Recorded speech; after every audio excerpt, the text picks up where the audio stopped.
Hi all, today I'm showing you my grandma's southern apple cake. It's one of the most delicious things in the fall you can have and easy to make. Ingredients you'll need. Now I listed everything here you're going to need. The way we made it today, I put an extra nuts, so you'll need to preheat your oven to 350 degrees. First off, we're going to wash the apples well. It's really important that you make sure there's no dirt or anything on there. This takes a moment.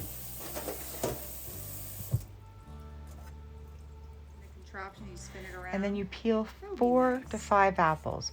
We're looking to be able to chop about 3 cups of apples. And they're in like half-inch pieces, or quarter-inch pieces, I should say. This was my mama's favorite, one of her favorite cakes that her mama would make in the fall. And today I did change the recipe a bit. I didn't have any cake flour, which is something that she used, but everything else is which gives you a lighter cake. So it is a denser cake today because I only had all-purpose. And I also added an extra cup of nuts because I think I've mentioned this 1 or 2 times. Mama loves nuts. We're going to core the apples. That takes a moment. I put butter on mine because I love butter, but I won't go that far. So today's cake is a little bit more dense in the sense that I have more,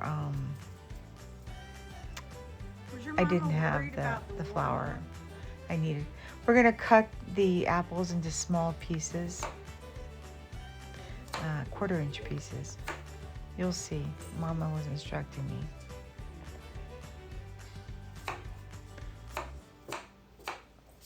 And sometimes you don't have all the ingredients and you have to make adjustments.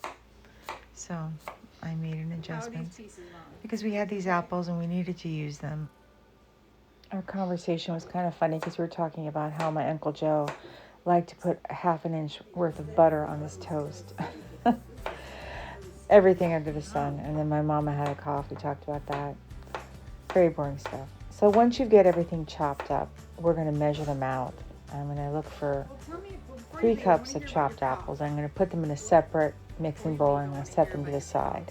And if you want, you can put a little lemon juice on there. I didn't bother. I didn't feel there was a need to bother with something like that. It's just going to go in the cake. Nobody's going to see it. It's a little craggly. Does it hurt? No. But if they're going in a salad, I most certainly would have put a lemon on them, but I did not. So once we have all this measured out, and by the way, I chopped exactly 3 cups, which is pretty good.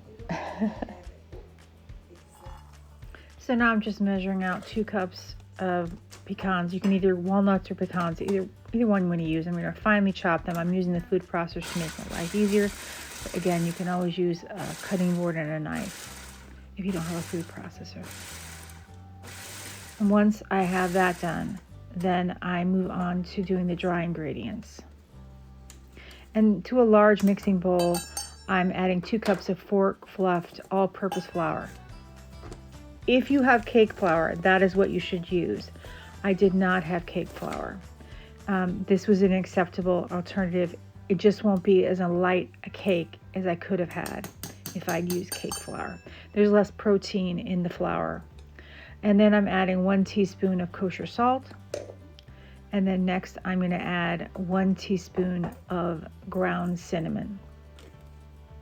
And then I'm adding ½ a teaspoon of ground nutmeg, and then I'm adding 2 cups of granulated sugar.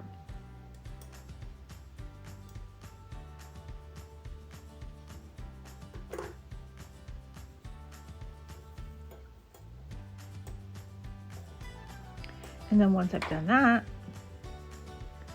I am going to thoroughly mix everything. But then I realized I forgot to add the baking soda. So then I had to add a teaspoon of baking soda. No one is perfect, only God is. And as I get older, I realize I need his help more and more. Anyways, so sorry to get all religious, but I do believe. And then 1 teaspoon of baking soda, and I mix it around. And now to the mixing, to the stand mixing bowl, I'm adding 1 cup of vegetable oil into the mixing bowl. And then I'm going to add 3 room temperature eggs. Large, I use large. You can use extra large if you like, but I chose large. And then once I've done that, I'm going to beat everything on high, just to fully incorporate the eggs and the oil together. You'll see it will change color a little bit. And now I'm just going to add 2 teaspoons of vanilla extract.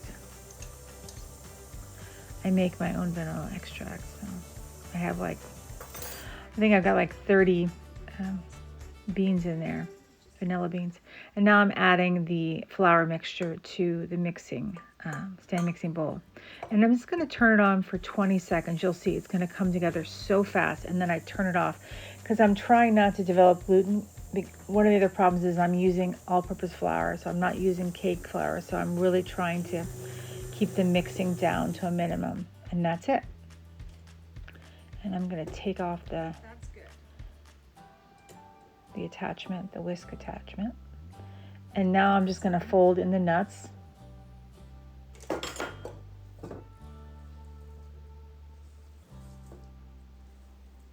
And after I've done that, I'm going to fold in the apples.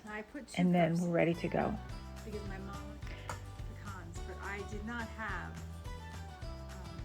Now, I was out of my normal, so we're going to fold this in. You go down with your spatula and you go around, as you can see. That's folding.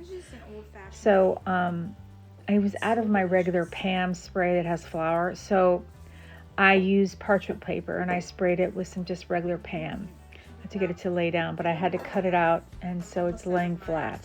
But that is the normal one I normally use. Use that instead, but because I don't have enough of it, I'm using parchment paper that I cut out to be exactly this way and exactly that way, and that way I can lift everything out. It's pretty simple. And now I'm just adding the batter to the lined baking pan that I did. And it's a lot because I added 2 cups of nuts as opposed to the one that was in my grandma's recipe. It has a lot of stuff in the batter. So it's going to be a denser, fuller cake, but it's so good. Oh my gosh, it is so good. You could even have it as a dessert. I was thinking, as we were having it with tea yesterday, I was thinking I could put a scoop of ice cream on this, and this would be perfectly acceptable. And so now I'm just spreading the batter out evenly in the pan. Just takes a moment. Everything takes a moment, especially if you're doing it by scratch.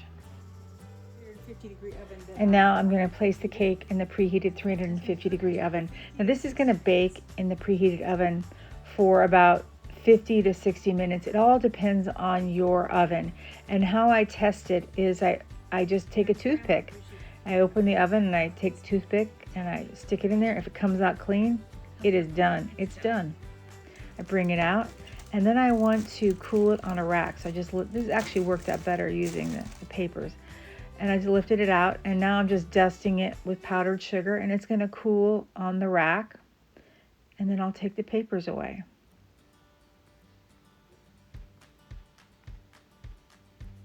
And this is what it looks like. It's so delicious. It's so incredible with a cup of tea or a cup of coffee. Make it, everyone will love it. To help our channel grow, we're asking everybody to please like, subscribe, and comment. If you're enjoying our content, please consider becoming a subscriber. It doesn't cost you anything, but it does help us out tremendously. Also, if you can like and comment, this also helps out. It's all because of the AI algorithm now. Thank you all for your help.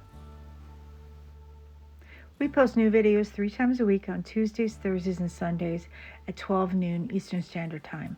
Don't forget to hit the notification bell so you never miss a video. All right, we'll see y'all real soon.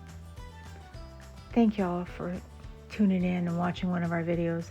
And to all of our new and old subscribers for supporting us, we're ever so grateful. And as always, please stay safe and be blessed. This is just a reminder, this year's Vlogmas begins November 23rd and runs through December 31st. That means every day during Vlogmas there'll be a new video at noon on baking, cooking, hors d'oeuvres, decorations, you name it, our shopping, us being silly. Come on by. You'll have some fun. All right, we'll see you real soon.